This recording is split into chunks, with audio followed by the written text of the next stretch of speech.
Hello everyone, it's Notorious from Computer Parts. Today we are taking a look at the Segotep Knight T3 micro ATX case.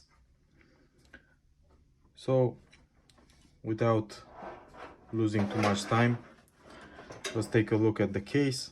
From the front side we have this air intake here. In the front side you can fit two 120 mil fans.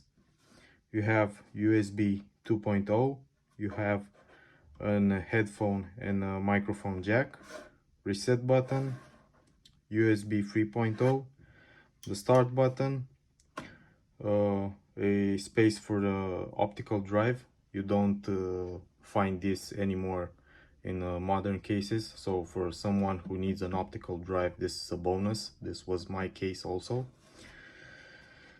As I said, this front intake is perforated in reality, not unlike other cases which you have sort of design, but it's blocked. You don't have air coming through it. Let's flip it upside down. This is an additional air intake. Tiny amount of air can come through here also. Mounting holes for SSDs or for hard drives. Unfortunately, we don't have rubber feet, but this can be easily fixed with some DIY rubber feet. On the back, we have the I/O, 120 mil fan support, 4 expansion slots, and let's take a look at the side panels. The side panels have this dent for easing the installation of bigger tower fans. The other side also for hiding cables. If you want to close this cover and you do a wire management, you can easily put your cables around here.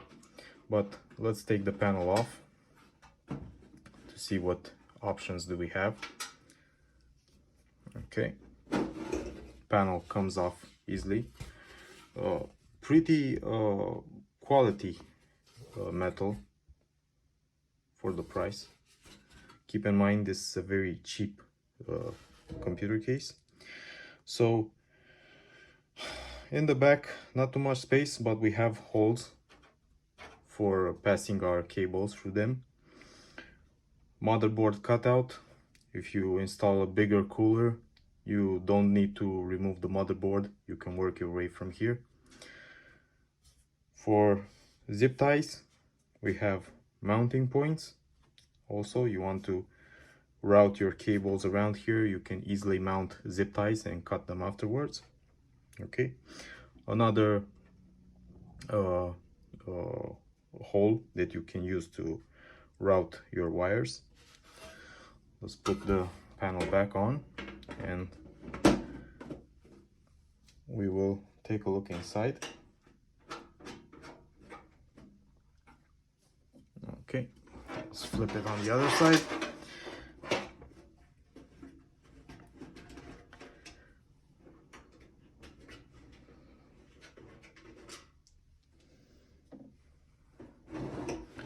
Okay, here we have the included power supply unit from Segotep.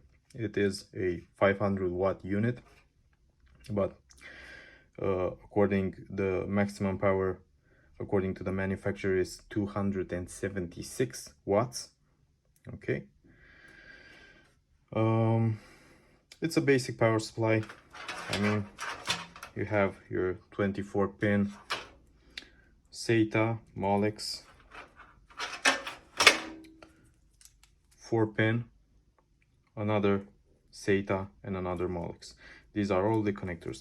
Cables are not sleeved. You have a single cooler, which according to the manufacturer, it has sensor control.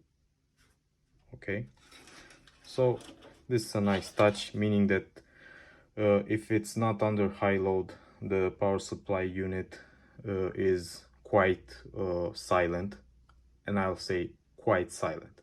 Not very silent, but decent. Keep in mind that I would recommend this type of power supply for an entry-level computer, something with an onboard graphics, not something with dedicated graphics or a very high performance CPU. Okay, USB 3.0 connector. Okay, next, the front panel. You have a hard drive LED, power switch, reset switch, the basics, like on any other computer case. Okay, and these two are the USB connectors for the USB 2.0 ports. Okay, standoffs. As I said, it's a micro ATX computer case. You cannot mount a ATX motherboard in this case, but overall build quality, from my point of view, in a cheap price range, it's, to be honest, remarkable. Unfortunately, we don't have any fan mounting place on the top side. On here you have just basic metal with no airflow. Okay, as I said, don't think if it's quite visible. In the front, two 120mm fans can be mounted easily. All right, well, from my side, this was all. Till next time, keep in touch.